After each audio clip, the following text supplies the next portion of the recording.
Sarah Smith, 34, felt the strain of her existence pressed into the tired lines around her green eyes. She was a psychologist, a professional empath. Yet her own life was currently an unsolvable case study in stress and financial suffocation. The two-story walk-up in New Jersey offered thin walls against the cold October air and even thinner protection against the world she was trying desperately to keep at bay. The real problem wasn't the overdue rent. It was the lingering debt her deceased father had incurred, a reckless venture paid for with dirty money. The promissory note had been passed like a toxic baton, finally landing in the hands of the Solntsevskaya Bratva, the Russian syndicate. They didn't send politely worded letters. Leo, her 10-year-old son, was the only untainted piece of her world. He possessed her bright eyes and a keen intelligence that made him far too observant for his age. Tonight, he was hunched over a graphic novel in the small living room, the glow of the lamp creating an oasis of normalcy. Sarah watched him, savoring the fragile quiet, praying the storm would never break. It broke just after 11. It wasn't the polite knock of the landlord. It was a deafening, splintering blow against the cheap front door, followed immediately by the sound of wood shattering and hinges tearing free.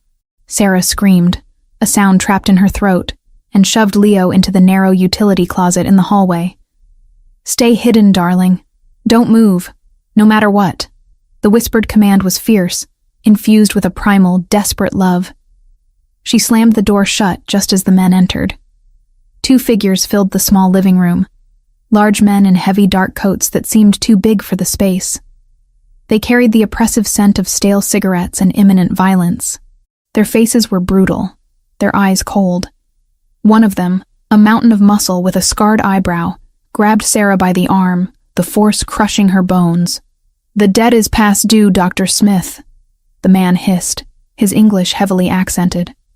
His breath smelled of vodka and malice. "Your father's foolishness is now your problem. You come with us. Your unique skills will be payment." Sarah fought, twisting her arm, adrenaline surging. "My son is here. Let me go. I don't know anything about money. The boy is not our concern." The other man, taller and quieter, delivered a quick, sharp blow to her side. The shock stole her breath, forcing a small, choked gasp. They didn't wait for her to regain her composure. They dragged her through the splintered doorway and into the freezing night, shoving her into the back of a large black sedan that idled menacingly at the curb. The entire invasion took less than 90 seconds. The sedan peeled away, the sound of the tires squealing on the wet asphalt fading into the silence. Leo, curled beneath a pile of mismatched linens, waited until the vibration of the car engine had completely disappeared. His heart hammered a desperate, erratic rhythm against the flimsy wood of the closet door. He was terrified, tears hot and silent on his cheeks, but his mother's terrified whisper, "Stay hidden," was the only command he had ever fully obeyed. After what felt like an eternity, he crept out. The living room was a wreck. The front door an empty frame revealing the dark street. His mother was gone. He saw the hastily scribbled note he had left. The words, "Mama gone, I go get help" smeared with his tears. He knew he couldn't call the police. The men who took his mother were too fast, too dangerous. They were the bad men, the ones who operated outside the law. Leo needed someone who also operated outside the law, someone faster and stronger.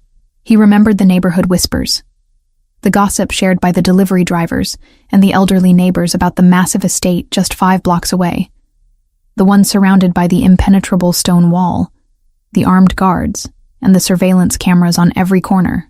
They called it the fortress, the home of the Moratelli family, the Moratelli boss.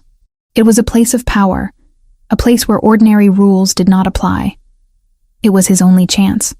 10-year-old Leo, driven by a desperate courage that dwarfed his small frame, slipped out through the empty doorway. He ran, not towards safety, but towards the epicenter of danger. The cold air burned his lungs, and the streetlights blurred his vision. But the image of his mother's terrified face fueled his small legs. 5 long blocks later, he stood before it. The monolithic stone wall of the Moratelli estate. The imposing iron gates looked like the entrance to a vault. Armed, impassive guards stood sentinel. Leo ignored the security features and began hammering his small fists against the cool, unforgiving metal. Inside the vast, opulent mansion, the air was thick with the scent of fine cigar smoke and old money. Vincenzo Moratelli, 35 years old, was concluding a tense strategic meeting with his capo regimes. His power was absolute, his control frighteningly complete. Vincenzo was physically imposing. A thick, strong chest under a tailor-made suit, dark hair, and those cold, penetrating blue ice eyes that rarely held any emotion but calculation. The deal is finalized. Grimaldiro is out, Vincenzo stated, his voice a low, gravelly command that demanded instant obedience. His head of security, Sergio, approached him from the side door, an unusual flicker of agitation crossing his usually stoic face. "Boss, there's a situation at the main gate. Not an incursion. It's a child." Vincenzo paused, the movement almost imperceptible. An interruption was an insult. A child was an anomaly. He descended the grand, sweeping marble staircase with a lethal grace, every movement economical and purposeful. He ordered the gates to be opened just enough for a visual confirmation. He saw the boy. Small, trembling, dressed in a faded jacket, eyes huge and bloodshot with tears. The raw, unfiltered panic radiating off the child was unlike anything Vincenzo encountered in his world of calculated risks and hidden agendas. Leo looked up at the towering man who stood framed by the light of the immense entryway. A figure of terrifying, yet undeniable strength. The words tore from his throat, ragged and desperate, the sound echoing off the stone walls. "Bad men took my mama. They have black cars. You have to help me." Vincenzo Moratelli's cold gaze settled on the boy's face. The plea was direct, the distress authentic. The Russian audacity to operate this close, to cause such a disruption, was unacceptable. But beneath the calculation, something flickered. A momentary softening in the blue ice depths, a recognition of absolute vulnerability. This was not a business proposition or a threat. This was a child's last hope. His decision was immediate, bypassing logic and fueled by an unfamiliar, territorial compulsion. "Bring the boy inside, now," Vincenzo commanded, his voice returning to its normal, absolute tone. The night's agenda had just shifted. The Moratelli organization was about to involve itself in a mother's rescue, and the Russians were about to regret every decision that led the boy to the boss's gate. The first step of the counterattack had just been ordered. Leo was inside the compound. Sarah was next. Vincenzo Moratelli did not possess the luxury of feeling. He possessed control. His response to the 10-year-old boy weeping at his gate was not compassion. It was calculation. He ushered Leo into the vast, soundproof silence of the foyer. The child's small, frantic footsteps swallowed instantly by the plush, custom-made rugs that lined the marble floor. The mansion, a testament to decades of inherited power and bloodshed, seemed to hold its breath. Vincenzo led Leo toward the rear of the main floor, bypassing the formal, imposing areas. He settled the boy in a smaller leather-bound study, a room designed for strategy and quiet cruelty, not comfort. The air was heavy with the scent of aged whiskey and the lingering metallic tang of tension from his recently concluded meeting. "You will tell me your name, and then you will tell me everything, without interruption," Vincenzo commanded, his voice a low, heavy chord that seemed to vibrate the expensive air. He did not shout. He did not need to. His authority was absolute, rooted in the cold, penetrating depth of his blue ice eyes. He signaled to Franco Fontanelli, one of his most trusted capo regimes, to remain in the doorway, a silent, armed sentinel. "I'm Leo." "Leo Smith," the boy managed, his voice still trembling, though the immediate fear of the street had been replaced by the paralyzing awe of his surroundings. Leo possessed a resilience that surprised Vincenzo. Most adults dissolved under the weight of his gaze. The child simply blinked and held his ground. "Good, Leo. Now, the men who took your mother. What did they say? What did they look like?" Leo recounted the terror with stark, chronological accuracy.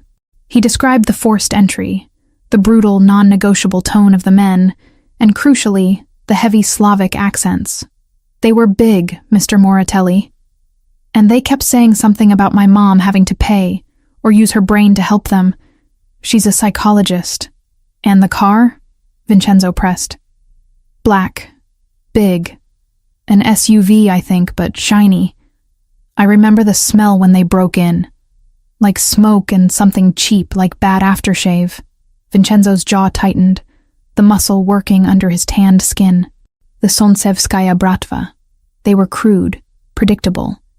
And their expansion into Moratelli territory was an act of war, an affront to the Calabrian honor that defined his organization. They had crossed a critical line, not just by seizing a civilian, but by doing so with a brazenness that suggested contempt for his authority. He rose, towering over the boy. The raw courage Leo displayed, running to the most dangerous man in the state to ask for help, was a silent testament to the mother's strength, a strength Vincenzo recognized and, against his will, respected. The mission to retrieve Sarah Smith, the 34-year-old psychologist, became instantly paramount. It was no longer a negotiation or a warning shot. It was an execution order. Franco, Vincenzo stated, his eyes fixed on the distant wall as he issued commands that would mobilize hundreds of men across the tri-state area. Seal the perimeter. No one leaves or enters without my express clearance. Activate the full intelligence network. I want immediate surveillance data on every known Russian holding site within a 100-mile radius. Use the accent and the car description. I want her retrieved, and I want every man responsible neutralized. This is a territorial violation, and the penalty is absolute. Vincenzo then turned back to Leo, kneeling once more. His face was a mask of cold resolve, but his voice carried a weight that transcended mere business. I promise you, Leo, I will find your mother. She will be safe here. You have my word. It was a silent oath, delivered not to a priest or a partner, but to a terrified child. The vow felt strangely grounding, a tether to an honor code that had nothing to do with crime, and everything to do with dominance and protection. He ensured Leo was comfortable, placing him under the direct, unwavering watch of Franco and several other trusted men. As the chaotic, precise mechanics of the Moratelli organization began to grind into action, hackers flooding the city's traffic feeds, informants risking their lives in freezing docks, Vincenzo retreated to his private office. He was already reviewing the initial report from the security detail that had inspected Sarah's apartment. The dossier was dry, detailing her financial struggle, her profession, and the destroyed front door. Then, he spotted the appendix. Personal effects recovered. He ordered the immediate retrieval of the items: a worn leather wallet, a set of keys, and 3 photographs. Within minutes, a messenger, breathless from the speed of the command, placed a sealed evidence bag on Vincenzo's massive mahogany desk. He ripped it open, his fingers, usually so precise, slightly clumsy with an unfamiliar sense of urgency. He examined the 2 recent smiling photos of Leo, then reached for the 3rd, older image. It was a small, faded photograph, the colors muted by age. It showed 3 children by the ocean. 2 boys, one older, tall and serious with dark hair, and one younger, slightly out of focus. And a girl. The girl was bright, her eyes crinkling at the corners in a genuine, unguarded smile, her light brown hair messy from the sea air. Vincenzo stared at the girl, then back at the cold official file listing the name Sarah Smith. A powerful, disorienting wave of flashbacks hit him. It wasn't a gentle recall. It was a violent collision with his past. The smell of salt and sunblock. A relentless summer on Long Island. Running through the dunes, trying to escape the watchful eyes of their parents. The endless days when they were just Vince and Sarah, building sandcastles together, sharing secrets about their terrifying, powerful families. Her laughter, bright, unfiltered, a sound that hadn't existed in his life since he was 15. The memory was so vivid, so visceral, it pulled the air from his lungs. He remembered the specific, heartbreaking day they were separated, a quick, cold farewell dictated by his family's need for him to fully embrace the Ndrangheta path. He had buried that life, brick by emotional brick, telling himself Vince was dead, and only Vincenzo Moratelli remained. Now, here she was. The same defiant green eyes, now haunted by fear, belonging to the victim of his rivals. Vincenzo felt a deep, seismic shift in his core. The territorial issue, the insult of the Solntsevskaya Bratva, faded into the background. This was no longer about power dynamics. It was about the personal. She was the ghost of his innocence, a living testament to the human heart he thought he had successfully calcified. A deep, chilling fury, unrelated to business, began to consume him. The Russians hadn't just trespassed. They had desecrated a sacred, buried piece of his history. They had kidnapped his Sarah, the girl who knew the boy before the boss. He grabbed the phone, his focus absolute. His initial orders were not strong enough. They were too broad. "Franco," he snapped, his voice a wire of concentrated danger. "Cancel the perimeter search. I have the specific target.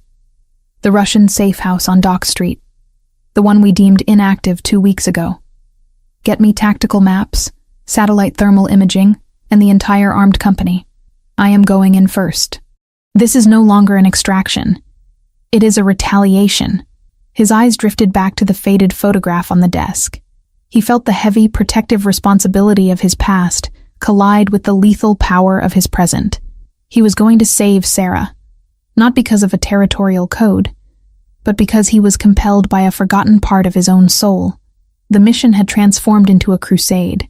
The Russians were about to face the terrifying, focused wrath of a mafia boss who was fighting for the last remaining piece of his own humanity. They had kidnapped the wrong woman, the one woman who could undo the carefully constructed control of Vincenzo Moratelli. His entire strategy changed in that single, decisive moment, driven by the intense personal interest of recovering his lost friend. He would move with a speed and brutality they could not possibly anticipate. Vincenzo Moratelli's focus was a cold, impenetrable wall. The discovery that the woman seized by the Solntsevskaya Bratva was Sarah Smith, the only ghost of innocence remaining in his memory, had eradicated all tolerance for inefficiency or delay. The Moratelli compound ceased to be a home and became a fortress of lethal logistics.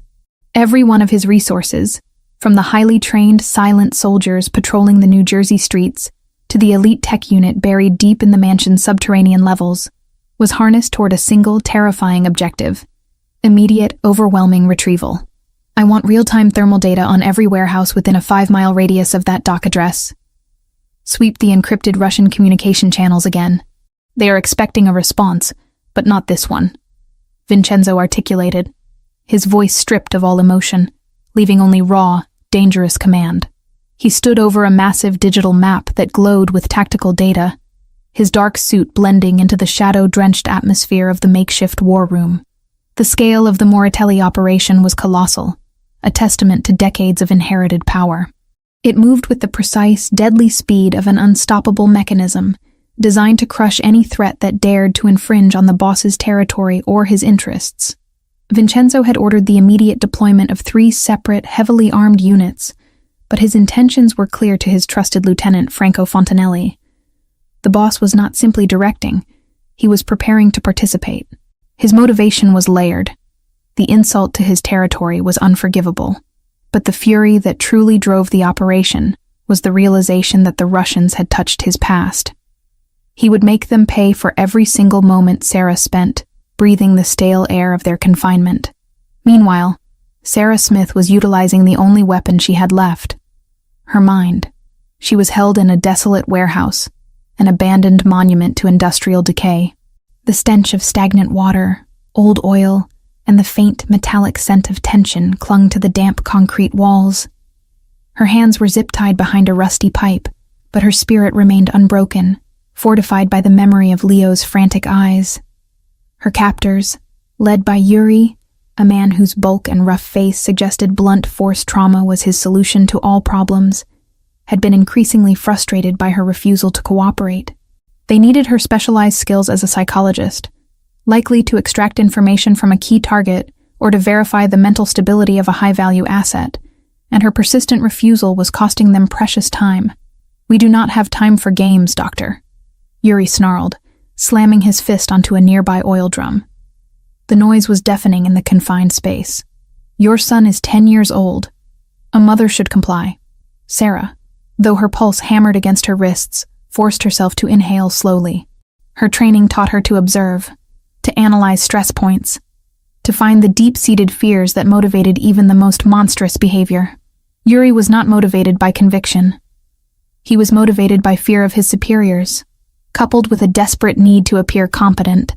"I observe that your hand is trembling, Yuri," Sarah countered, her voice low, measured, devoid of hysteria. She focused on the precise articulation of the words, lending them an analytical weight.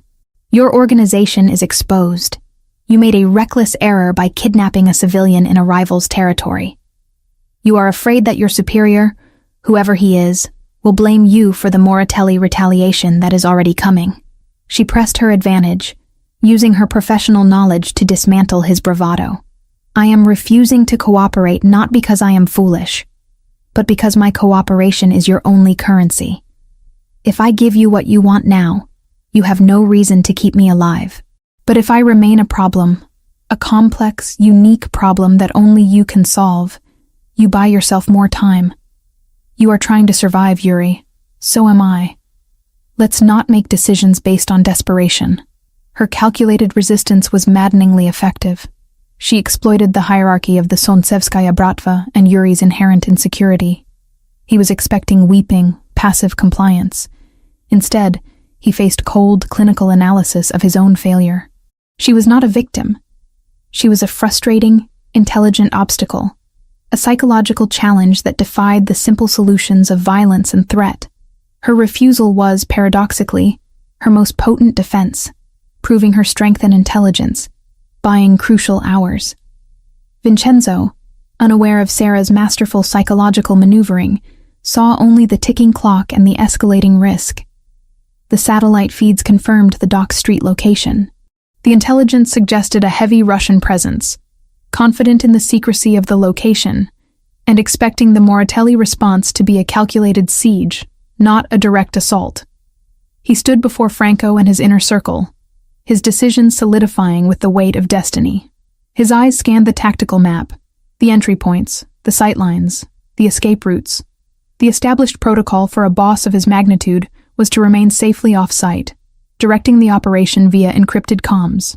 The risk of capture or death in a direct assault was simply too high. But protocols meant nothing when his past, the last shred of the boy named Vince, was on the line. They took her because they think they can use her. They think she's a pawn, Vincenzo stated, his voice a low rumble of lethal intent. They will learn she is a direct link to me. I will not wait. I will not compromise the extraction by trusting others with the final push. He knew the danger. He was choosing to place himself at the spearhead of the attack, a highly dangerous choice for the leader of the Ndrangheta branch.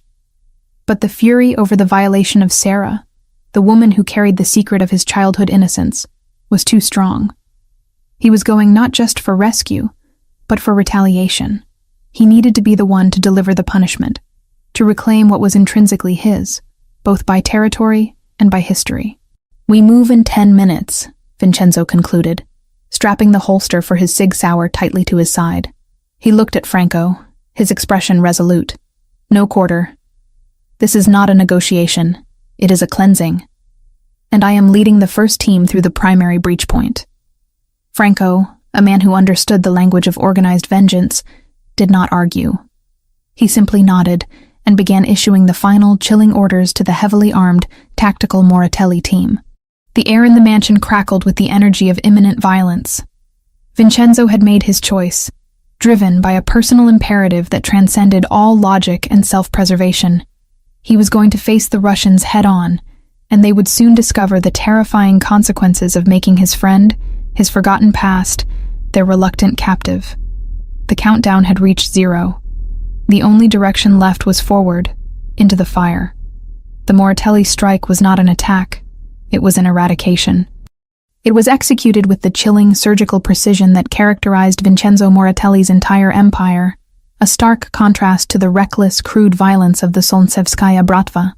The chosen location, a desolate, sprawling warehouse complex on the New Jersey docks, reeked of stale fish, rust, and the oppressive silence of an area long abandoned by legitimate business. The cold pre-dawn air clung to everything, amplifying the sound of distant waves, and soon, the decisive tread of heavy combat boots.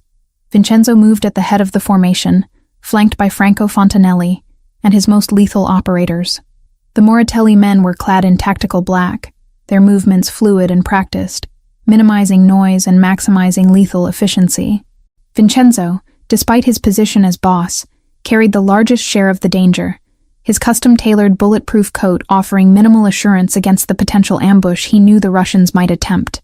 The rage he felt, not just over the territorial insult, but over the violation of Sarah Smith, the living memory of his youth, lent his actions a terrifying, focused intensity.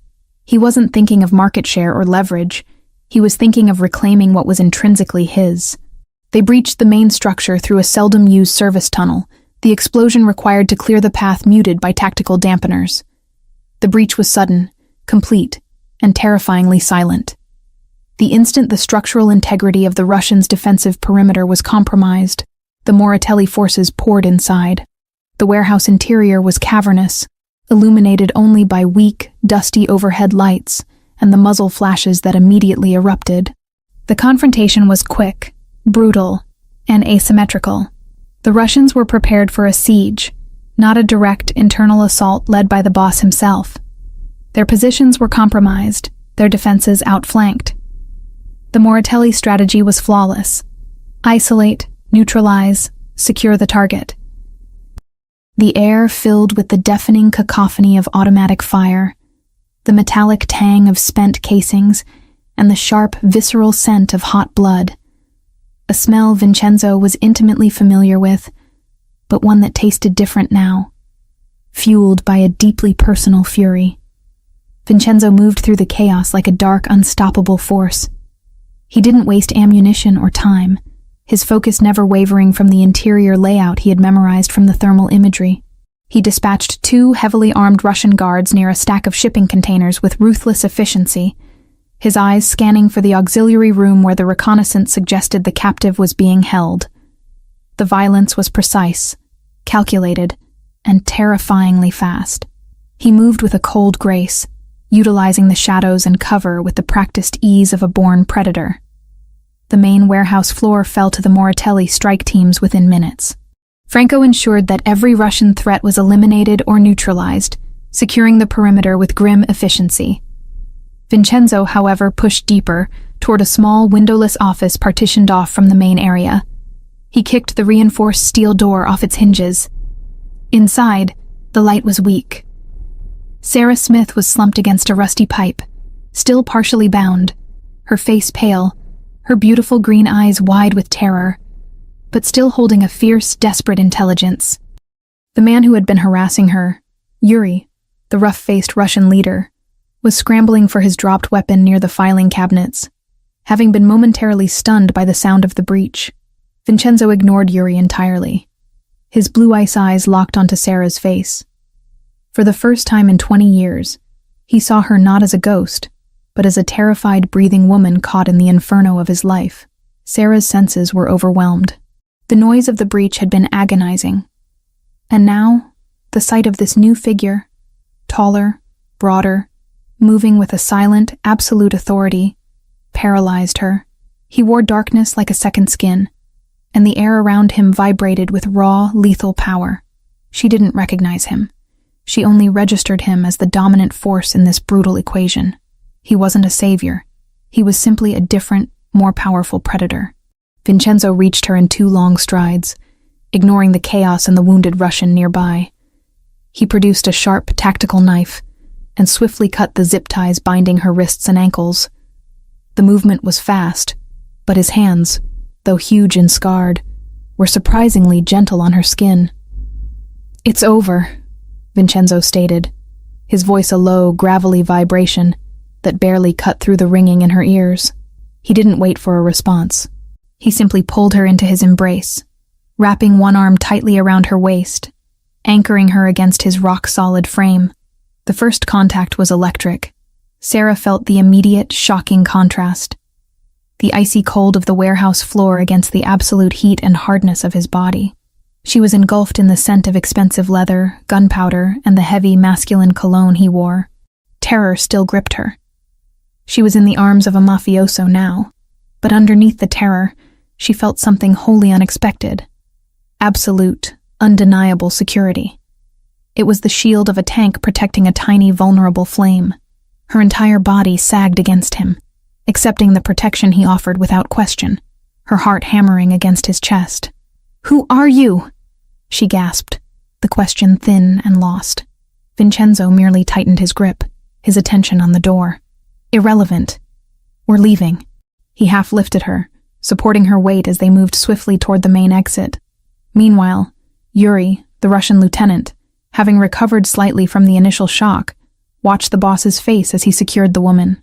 Yuri's superior, the leader of the local Sontsevskaya faction, had warned him about a potential response, but had never foreseen the boss himself leading the charge.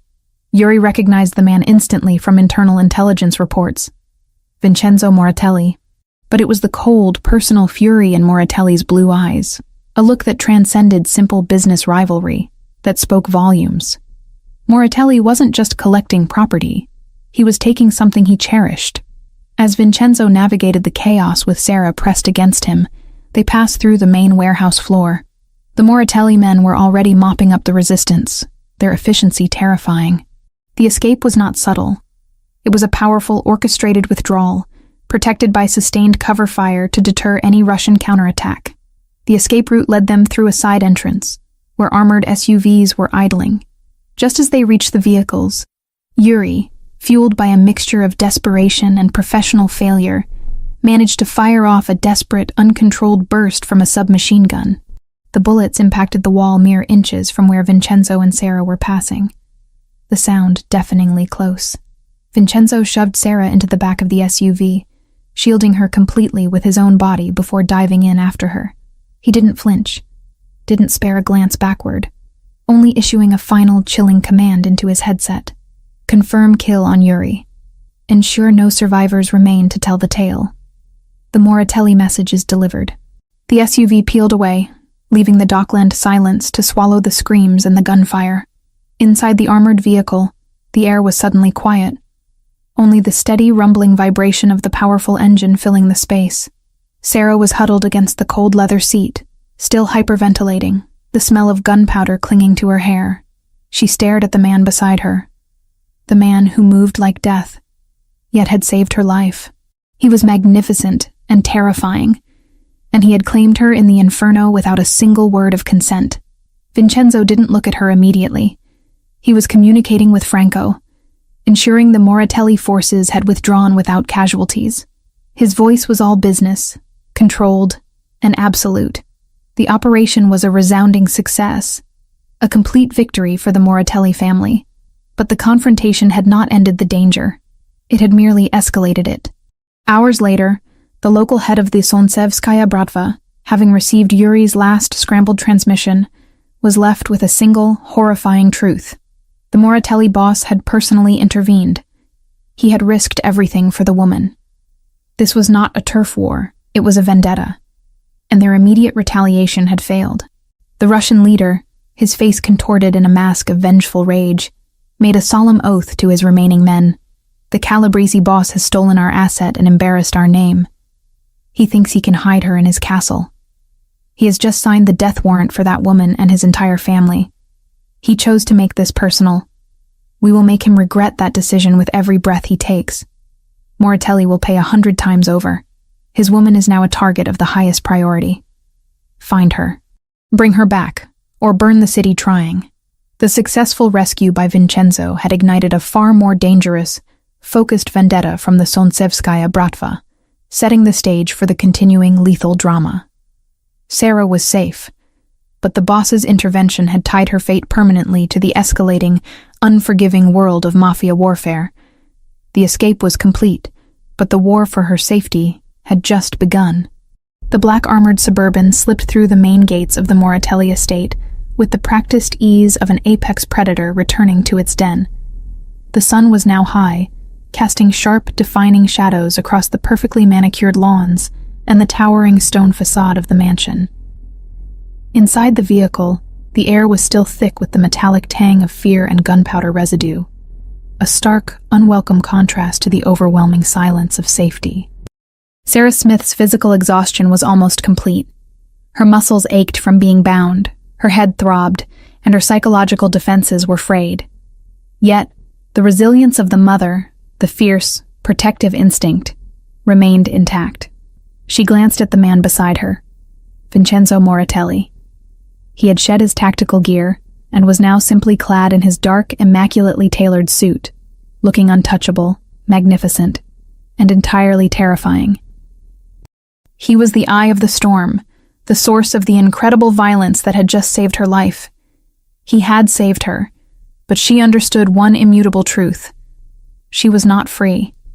She was simply the latest, most precious asset secured in his high-stakes world. Vincenzo gave no indication of the personal turmoil the past 24 hours had wrought. He spoke briefly into his secure phone line, confirming the successful tactical withdrawal and the complete elimination of the remaining Solntsevskaya Bratva presence at the docks. His voice was all business, cold, methodical, and chillingly effective. When he ended the call, his blue ice eyes finally settled on her face, lingering on the bruises and the deep exhaustion etched there. "You will be given medical attention immediately," he stated, his voice a low, heavy chord. "Then you will rest." Sarah stiffened. "I need to see Leo." "You will see your son," Vincenzo conceded, a flicker of something unreadable crossing his gaze. "But you will do so inside, under observation." We have reached the point of security. The interior of the mansion was a study in severe, unapologetic luxury. Marble floors that felt colder than the dock air, soaring ceilings, and art that looked less like decoration and more like strategic investment. It was opulent, but utterly devoid of warmth, a monument built to power and fear. She was guided through a vast, silent hall by one of Vincenzo's enormous, dark-suited men, feeling like an alien in this environment. The culmination of the rescue, the raw reason for her survival, occurred in a sun-drenched library, where the massive windows offered a serene, almost deceptive view of the autumn gardens. Leo, her 10-year-old son, was sitting on a plush sofa, drawing intensely, his small form dwarfed by the sheer scale of the room. He was under the quiet, protective watch of Franco Fontanelli, Vincenzo's lieutenant, who rose respectfully as they entered. "Mama!" The sound of his voice, high-pitched with relief and pure, unadulterated love, broke the dam. Sarah's sophisticated psychological training, her resilience, her carefully constructed composure, all shattered instantly. She cried out his name and stumbled forward, the strength finally leaving her legs. Leo launched himself into her arms. The resulting collision was a messy, desperate reunion, a flurry of tear-soaked kisses, frantic hugs, and incoherent whispers of relief. Sarah buried her face in the sweet, familiar scent of his hair, inhaling the essence of her son, allowing the overwhelming, consuming gratitude to wash away the lingering terror of the abduction. This was the core, the only thing that mattered.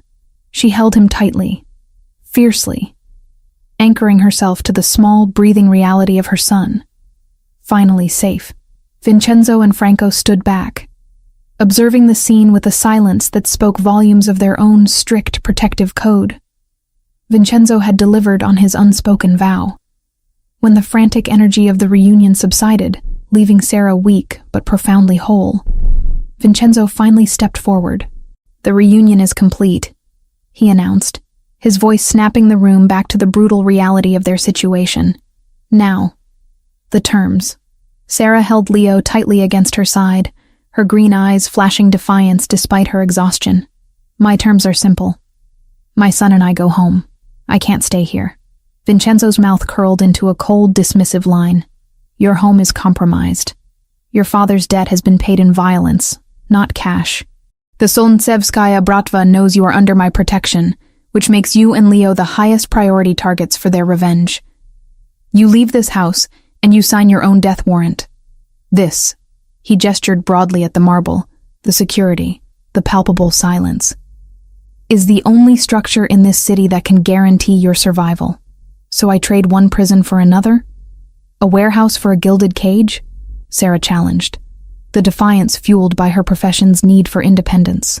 "I am not a possession, Vincenzo. I am a free woman. You are a vulnerable woman who cannot protect her son from automatic weapons fire. he corrected, his tone absolute. This is not a matter of freedom, Sarah. It is a mandate for survival. Until I have eradicated the Russian threat completely, you will remain here, under my direct, absolute, non-negotiable protection. He watched her carefully, noting her intense resistance. He knew logic would not suffice, not when her deepest core value, her independence, was being stripped away. He had to replace that value with a deeper, more profound form of recognition. Vincenzo reached inside his coat, moving with agonizing slowness.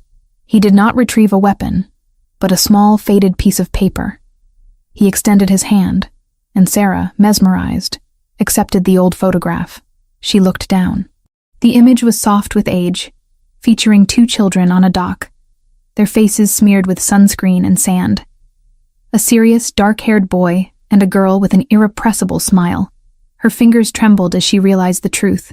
The same intense, dark features of the boy in the photo were mirrored in the severe, powerful face standing over her now. Sarah's breath hitched, the sound loud in the silent room. Her gaze snapped from the photo to Vincenzo, then back again. The shock and incredulity were profound, mixing with the terror she had tried so hard to contain. "It can't be," she whispered, her voice laced with disbelief. "Vince, my God, you're that boy." "I am," Vincenzo confirmed, his eyes betraying nothing but a cold, intense watchfulness. Vince was a name for summer games and sandcastles. That name died 20 years ago. "I am Vincenzo Moratelli, boss of the Moratelli family." The full weight of the truth, that her sweet lost friend was now one of the most powerful and ruthless mafia leaders on the East Coast, hit her with devastating force.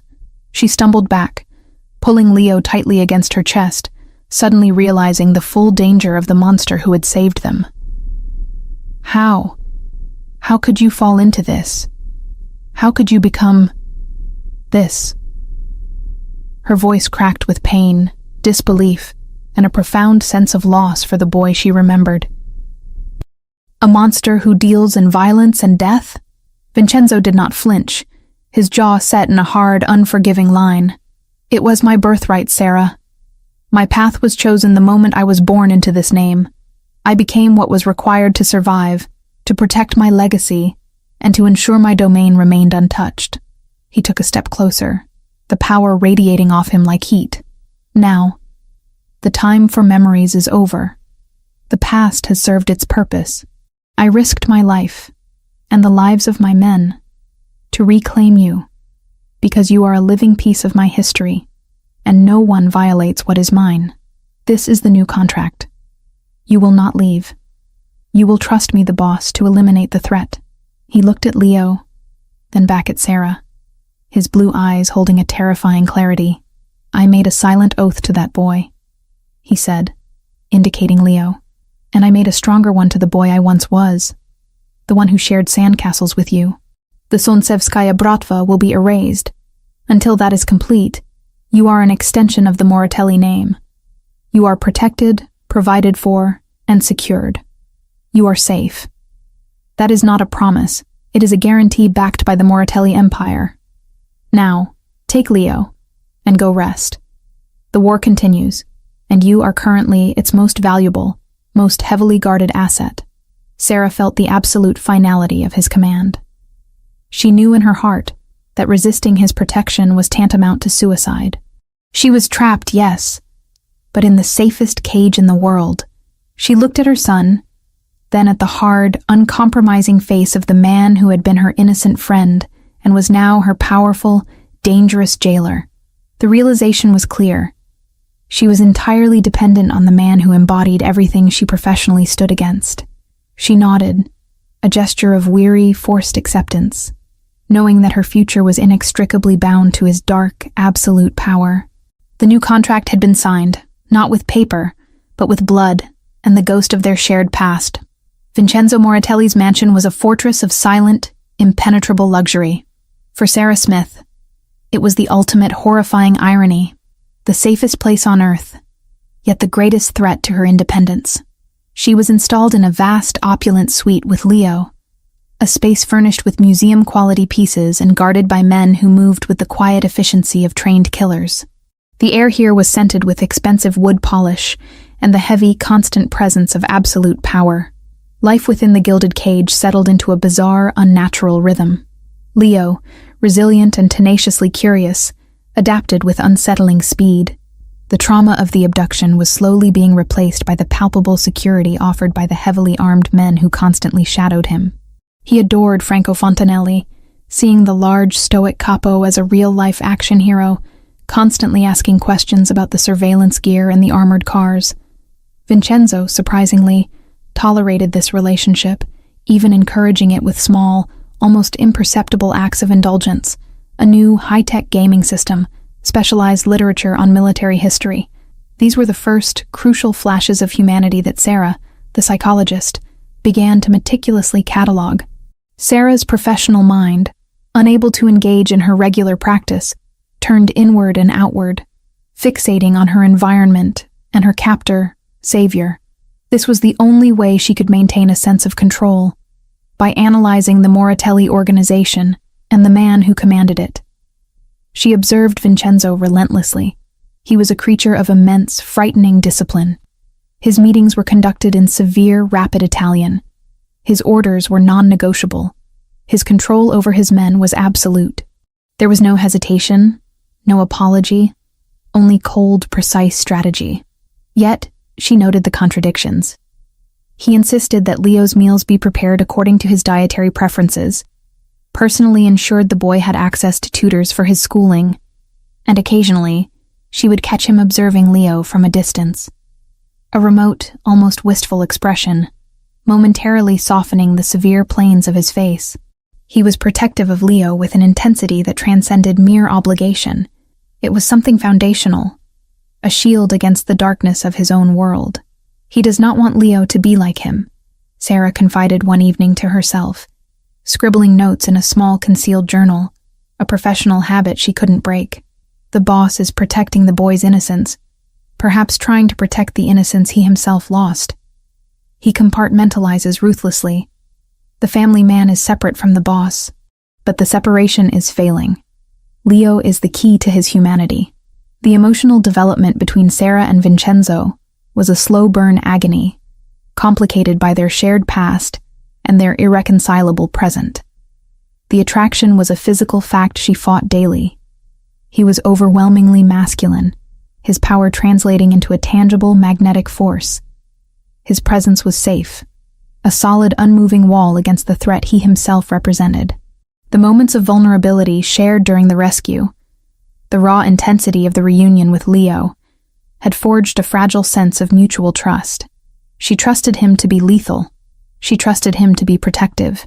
Their interactions were tense, often adversarial. She would seek him out in his home office, ostensibly to discuss Leo's curriculum, but inevitably the conversation would veer into the philosophical chasm separating them. "You speak of honor, of protection," Sarah challenged him one rainy afternoon, standing near the immense window overlooking the heavily guarded property. "But you are a killer, Vince. You command violence for profit, for power. How can you reconcile the man who plays chess with Leo with the man who ordered the executions at the docks?"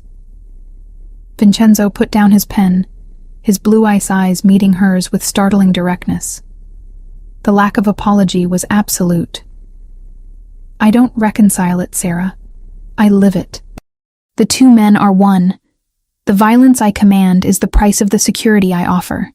The man who ordered the execution is the same man who guaranteed Leo would wake up safe today. I don't use the gun for profit. I use it to protect what is mine. You and Leo are mine now, by right of rescue, by right of our past, and by right of the danger I have taken upon myself, by challenging the Sontsevskaya Bratva." This was the core of his moral confrontation response. A cold, brutal pragmatism. He admitted his life of crime but refused to see himself as purely evil, framing his violence as an essential protective function. "You guarantee Leo will never be touched." Sarah pushed, her voice tight. "But what about you? Your life is a target. If they get to you, what happens to us?" Vincenzo rose from his massive desk, his 1.90-meter frame moving with predatory grace. "They won't get to me. And if they tried," his voice dropped, becoming a low, chilling promise, "they would ensure their entire lineage is erased. I have contingency plans for my contingency plans, Sarah. The Moratelli family does not fail in protection. I have guaranteed Leo will never be touched by my criminal world. Not its practices, only its formidable shield. You will have to accept that I am the darkness that keeps you in the light." His honesty, however disturbing, was strangely compelling. He offered no lies, only the naked truth of his power. This constant tense dance, fueled by her intellectual repulsion and a growing dangerous admiration for his unwavering commitment to their safety, solidified their evolving affection. It wasn't romance yet. It was a profound, shared sense of mutual risk and undeniable reliance. The fragile bubble of their gilded cage was violently burst one late night. The security alarms, usually a silent, discreet network of digital warning systems, erupted into a screaming, flashing cacophony. The mansion, typically a bastion of stillness, transformed instantly into a state of active defense. The Moratelli organization had correctly predicted the Russian countermove. The Solntsevskaya Bratva, humiliated and vengeful, had launched a surprise attack on the boss's compound. Sarah was jolted from a light sleep by the piercing wail of the sirens and the immediate, terrifying sound of automatic gunfire outside the massive walls. She snatched Leo from his bed, pulling him close in the darkness of the suite. Within seconds, the door to their suite was flung open. It wasn't Vincenzo, but Franco, fully armored, his face grim. "Dr. Smith, stay low. Boss wants you in the panic room now." The house shook from a sustained burst of fire against the outer wall. Sarah could hear the shouted commands of the Moratelli guards returning fire, the deep, heavy thud of controlled explosions, and the continuous rattle of weaponry. This was the proof of danger, raw and terrifying, manifesting directly on the doorstep of her sanctuary. Vincenzo arrived seconds later, moving with focused, terrifying calm. He was already in partial tactical gear, a rifle slung across his chest. He grabbed Sarah's arm, his grip hard and non-negotiable. "Into the room, Sarah. Now!" he commanded, his eyes blazing with concentration, already processing the status of the incursion. He did not ask her to be brave. He demanded her obedience. As they were ushered into the concealed panic room, a space of steel and concrete, equipped with communications and life support, Sarah felt the structure of the house absorb a tremendous impact. It was a terrifying sound, but the walls held firm. The Moratelli defenses were overwhelming the attackers. The realization hit Sarah with the force of the blast outside. The security of the mansion, the heavy artillery, the presence of Vincenzo Moratelli and his army. This was not a prison. It was a shield. Her freedom was an illusion outside these walls. Her only viable existence, her only guarantee of seeing Leo reach adulthood, lay within this gilded cage. The moral confrontation she had waged against Vincenzo's life was intellectually superior, but practically useless. His ruthless world was the only one that could guarantee her survival against its own kind. After what felt like an eternity, the gunfire ceased. The sirens died down. The overwhelming silence returned, heavier and more profound than before. Vincenzo remained with them for a few more minutes, ensuring the final sweep was complete, his presence a rock of absolute safety in the small, sterile room. "It is finished," Vincenzo announced, removing his helmet, his face streaked with sweat and powder residue. "The Solntsevskaya Bratva will not try this again. They just learned the cost of attacking the Moratelli boss on his own grounds." Sarah looked at her trembling son, then at the lethal man standing over them. She understood. Her psychological resistance dissolved, replaced by a cold, sharp clarity. Her moral high ground meant nothing if Leo was dead. Her only security was the man who had just defended them with overwhelming, unapologetic violence. The house was not a cage. It was her life support. She had to accept the boss, because he was the only one capable of keeping the promise he had made. The conviction settled deep in her soul. She had chosen her side, and it was the side of the monster who kept them safe.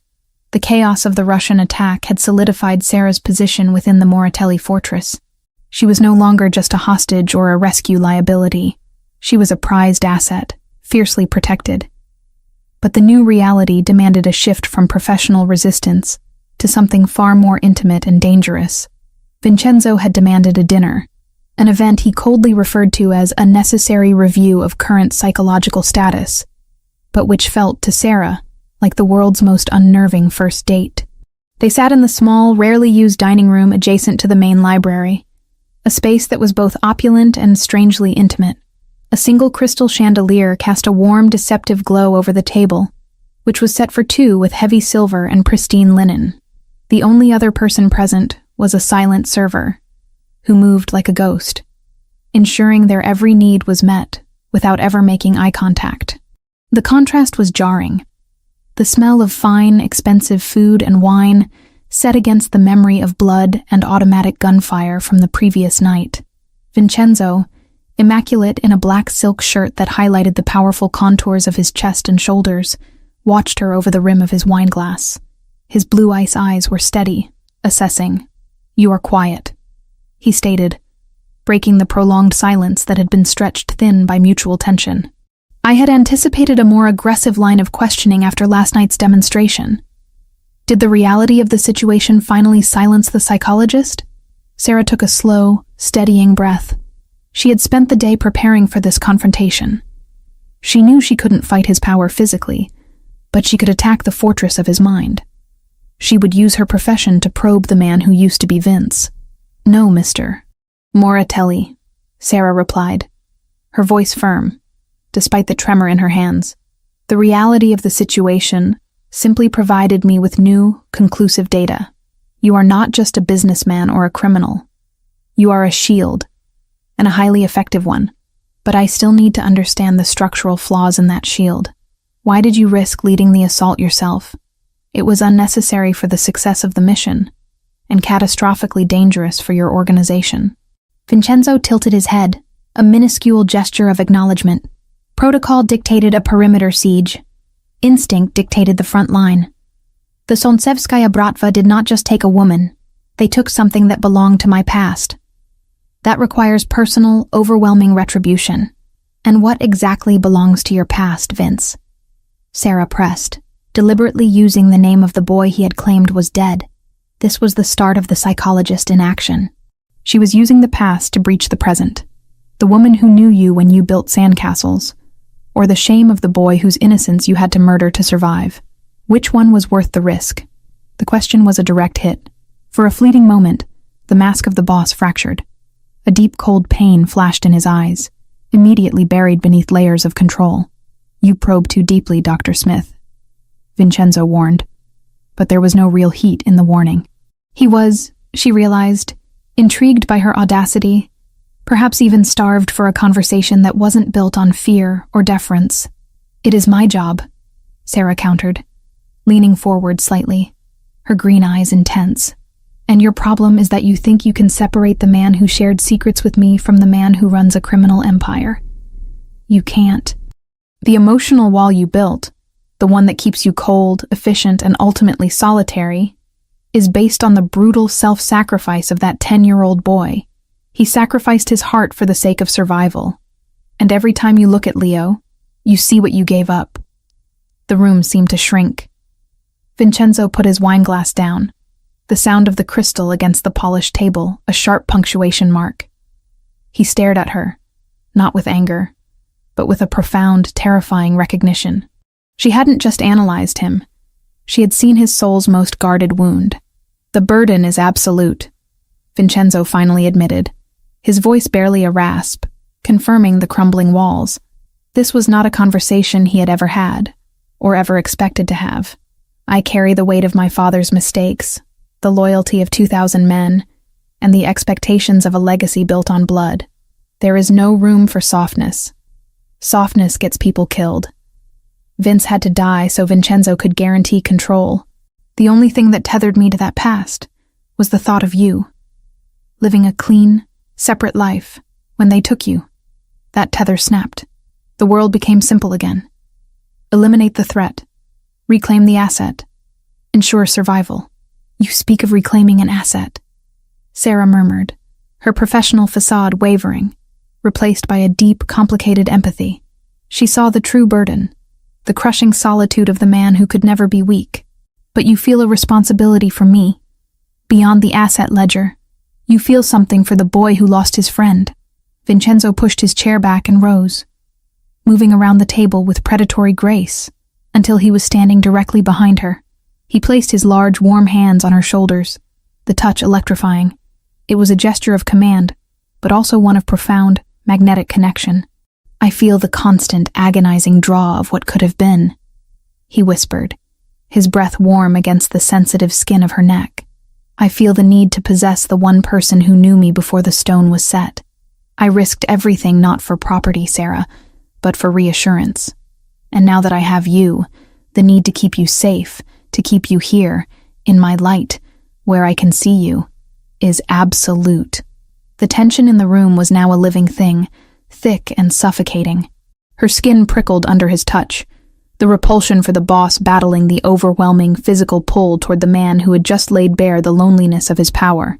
His hands slid down her arms, resting on the chair, effectively caging her in. Sarah lifted her gaze, meeting his, the attraction finally overriding the fear.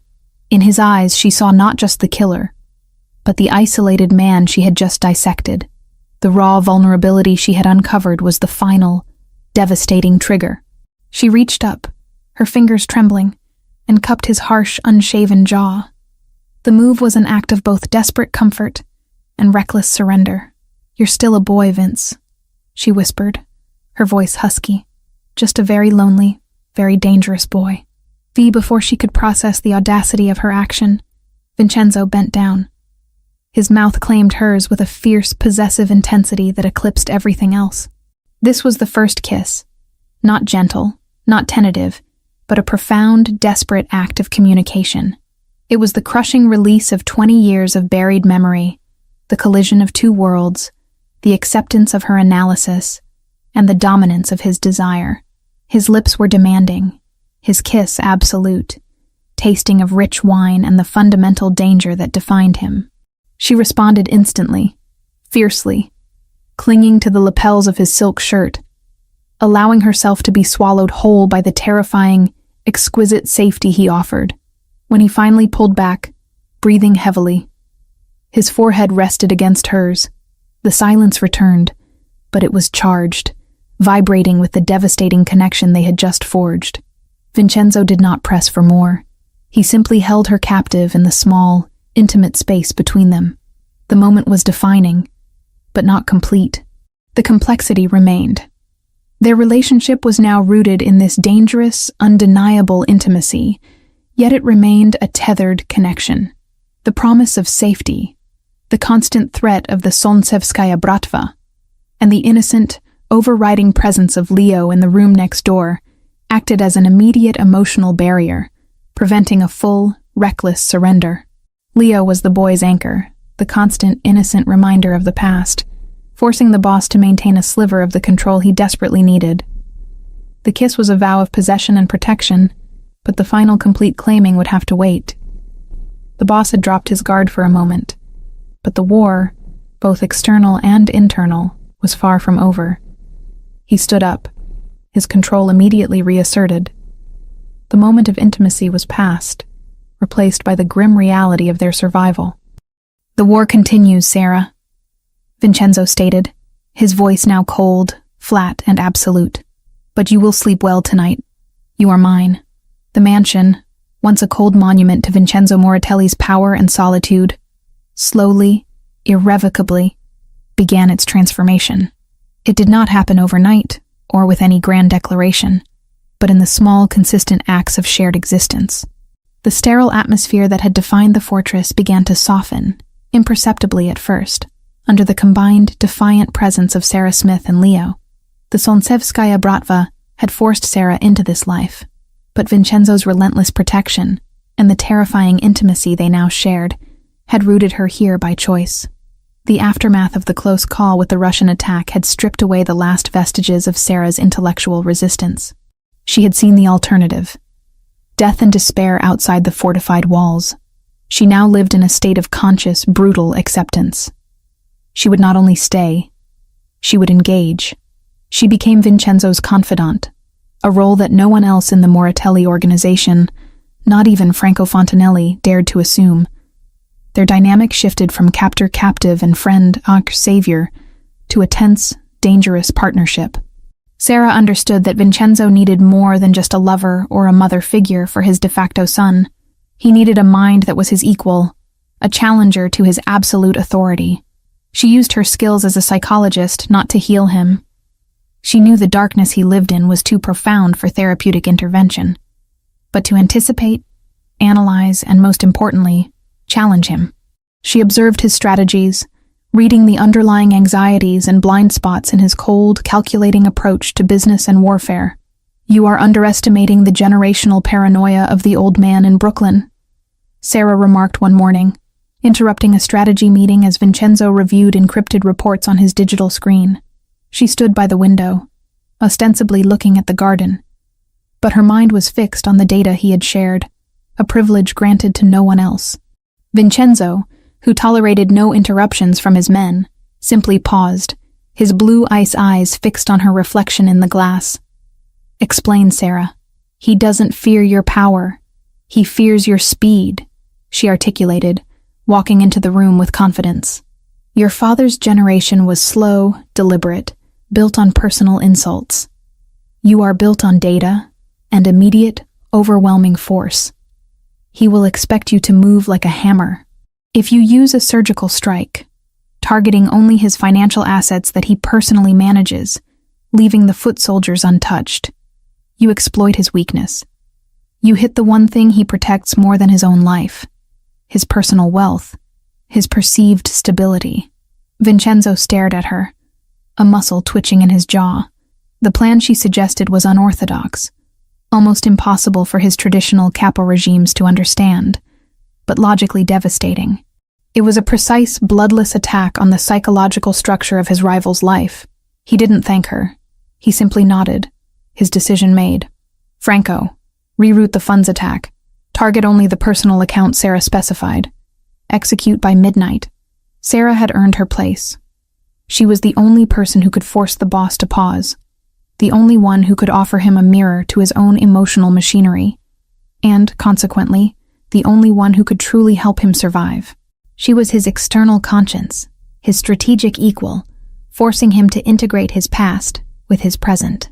This was the nature of their acceptance and partnership, founded on mutual power and respect, rather than conventional affection.